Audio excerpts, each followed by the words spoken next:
Hi guys, Janice Vaughn. Welcome to Letting Your Light Shine. Thank you guys all so much for joining me. You guys are amazing. I love each and every one of you. Thank you so much. All right, so what I wanted to do is I wrote down some notes. Memories popped up on Facebook the last couple days, so I was able to write some notes about what I wanted to talk about today. And one of those is, are you with a narcissist or are you with somebody who is self-centered? Okay. The reason I wanted to talk about this is when I started seeing the signs and the red flags that I ignored. Yes, I did. Guilty. I went through that so that I could learn and so that I can help you guys. So, it was worth the lesson. So I wanted to know, okay, well, is this guy just pompous or is he truly a narcissist? And well, let me back up. Pompous. What does pompous mean? A lot of people have not heard that word. Pompous means somebody who is self-centered and thinks they know it all. All right, well, there's a narcissist right there. But the difference is a self-centered or pompous person may act like they run the world and know everything and they one-up you and, you know something, but, oh, they know it better or they've done it twice as good or whatever the case may be, right? But the difference is they do have feelings and emotions, whereas a narcissist doesn't. So with regard to empathy, okay, this is crucial. Narcissists are classified by their blatant disregard for other people and their feelings. We already know that, okay? We don't matter. What we go through in life doesn't matter because you know what? It's not about us, it's about them.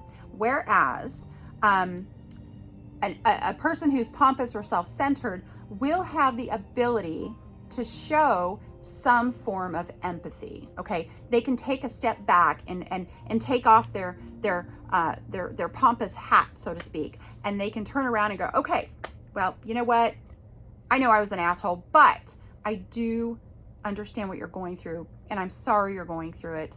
Is there anything I can do to help you? Okay, self-centered people can be emotionally available for people. A narcissist cannot, okay? They will show not 1 ounce of empathy whatsoever at any time during your life.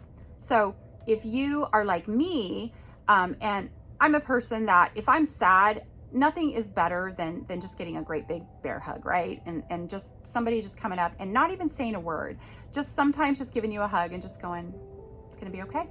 Or just hold you and don't let go until you let go first, okay? They will never, ever, ever be able to understand because they don't have it within them. They don't, all right? Lies and manipulation, okay? This is a big one with narcissists, all right? This is definitely one of the specialty traits, and I don't even want to put the word special in that, but specialty traits of the narcissist, okay? These people they have underlying tactics to keep, oh God, I hate this so bad.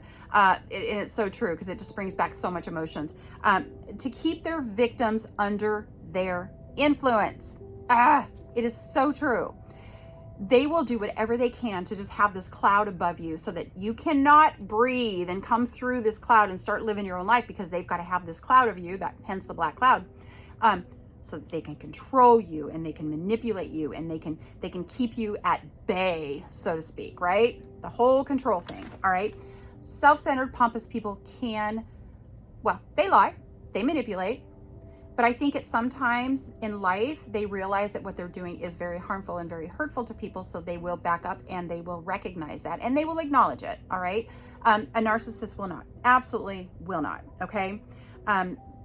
Narcissists are always wrapped up in their own lives. Well, so are self-centered people. However, they can disengage from themselves for a hot second to show some emotions to somebody else.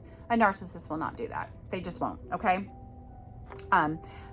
Competition. Oh my gosh, this drove me crazy. No matter what you do in life, a narcissist will constantly be in competition with you. I don't know about you guys.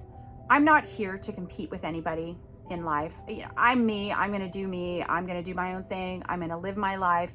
I don't care what people think. I don't care what people's opinions are. And, one of my favorite phrases is, what you think about me is none of my business. It really isn't. And I don't care.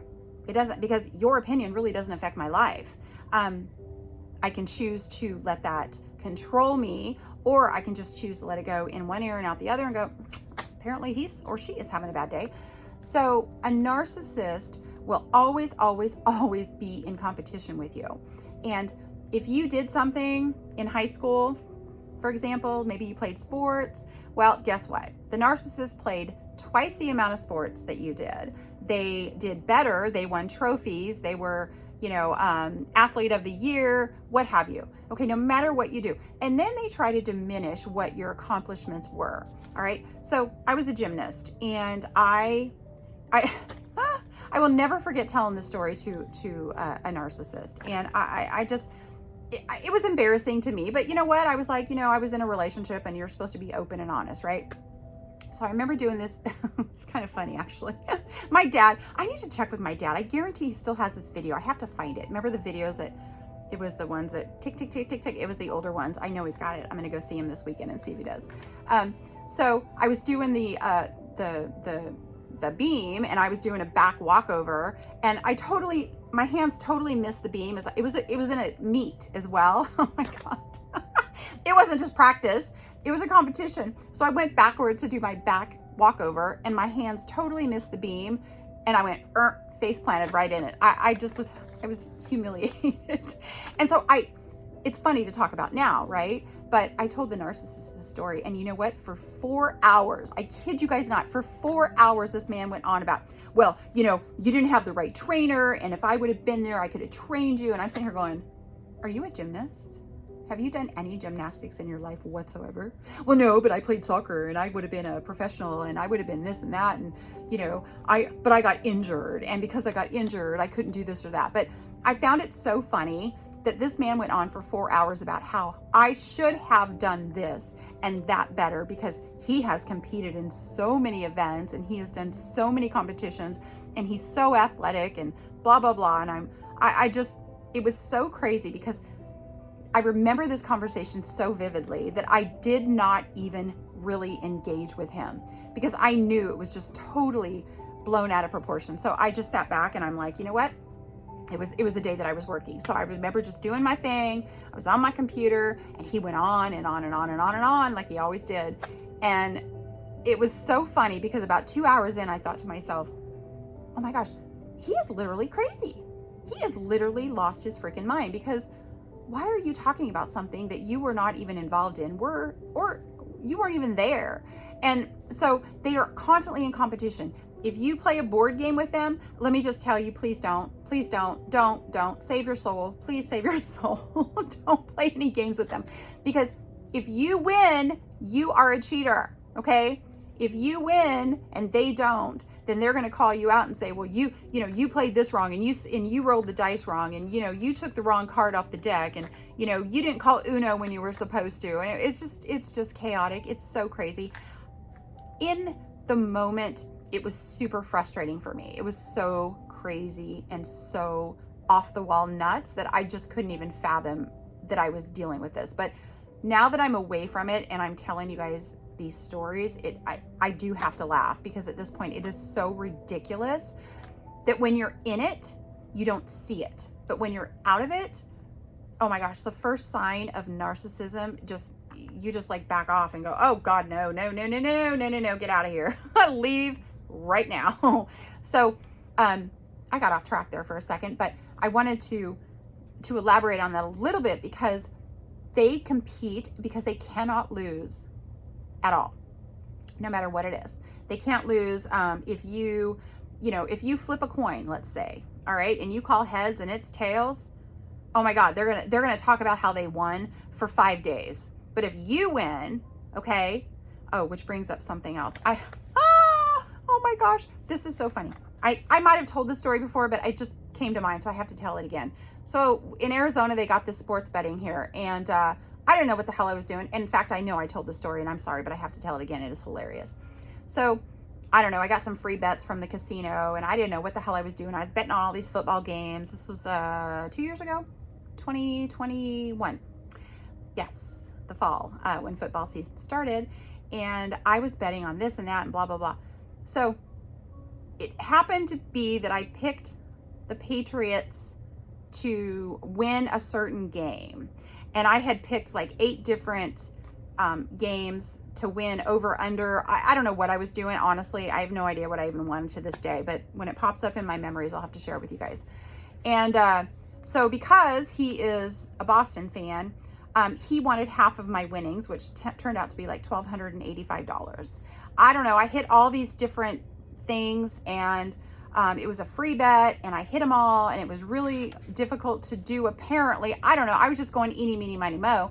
And he's like, well, that's my quarterback. And you know what? If it wasn't for Tom Brady, you know, you wouldn't have gotten that last touchdown. And that was just luck. And you know what? I told you that you should have started playing the sports betting. And now that you did and you won, I get half that money. And I'm like, no, you don't. No, you don't. And oh my gosh, that was so crazy. So back on track. So that was funny. And that pissed him off. To this day, I guarantee he is livid that I won that, and he never did. He didn't win more than like $20. It was crazy. All right, entitlement. Narcissists believe they are untouchable. Oh my God, yes they are. They are so entitled. Pompous people they feel that they're entitled, but they can come down to a different level if somebody calls them out. All right, and a narcissist, no matter who calls them out, if you try to, forget it. You're wasting your breath, because what they're going to do is they're going to amp it up even more, and they're going to say, no, I'm even more entitled just because you called me out that I am entitled. So it's just this back and forth bullshit that goes on and on. Save your soul, like I said, okay? Overreacting. Yes, the narcissist overreacts about every little detail, and they go on and on and on. Pompous people do too, but they can pump the brakes a little bit and go, you know what? Yeah, I was wrong, and admit it. All right. Which leads into the accountability aspect of narcissism versus pompous or self-centered people. Forget it. If you are with a narcissist, they will never own up to anything. They won't apologize. They won't say that they did anything wrong. No, not at all. They can run through a stop sign and say that they stopped and looked all 4 ways. All right. And you're like, no, dude, you just blew through the stop sign. No, you didn't. Oh, yes, I did. You just weren't paying attention. I mean, that's the argument narrative of a narcissist and doing something like that. Whereas a self-centered person, again, they're going to think they're entitled, but you can knock them down a little bit and just go, you know what you said to me was very hurtful. A self-centered pompous person will sit there and go, you know what? After a day or two, they may think and go, yeah, I was wrong. I'm really sorry. And then they'll go back to being pompous again. But that's okay. At least they acknowledged their accountability of what they did wrong. Whereas a narcissist, no. You call them out, guess what? They're going to go on for 5 days, 6 days, 7 days, 2 weeks, whatever the case may be. And they're going to talk about how you're wrong and you're too sensitive and how dare you take what they had to say the wrong way. It wasn't meant to be that way. Well, you're the one delivering it. So it's coming across very, very rude and disrespectful. So yes, I'm going to take it very rude and disrespectful, whether I am sensitive or not.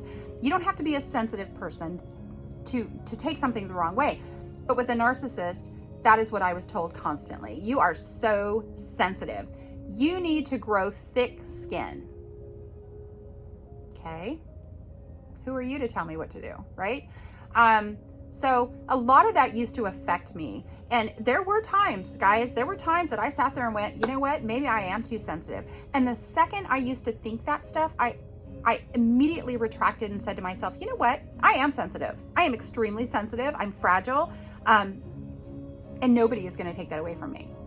Does it affect me sometimes? I think so. I do. Because sensitive people, my grandson is sensitive. All right. My grandson is going to be 2 years old next month. He is a July baby like me. So we're both Cancers.